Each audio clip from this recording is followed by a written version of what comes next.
To make your own polymer clay substitute, add half a cup, 120 milliliters of white glue, half a cup, 65 grams of cornstarch, 2 teaspoons, 10 milliliters of lemon juice, and 2 teaspoons, 10 milliliters of baby oil to a large bowl.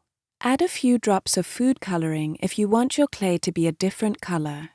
Mix everything together, then microwave the mixture in 3 25-second intervals, stirring between each interval. Alternatively, heat the mixture in a pot on the stovetop over low heat, stirring continuously until it has the consistency of mashed potatoes. Once heated, let the mixture cool slightly so it's not too hot to touch, then transfer it to a flat surface and knead it until smooth. Store your clay in an airtight bag or container in the fridge until it's cold before using it. Mold the clay into different shapes and let it harden at room temperature.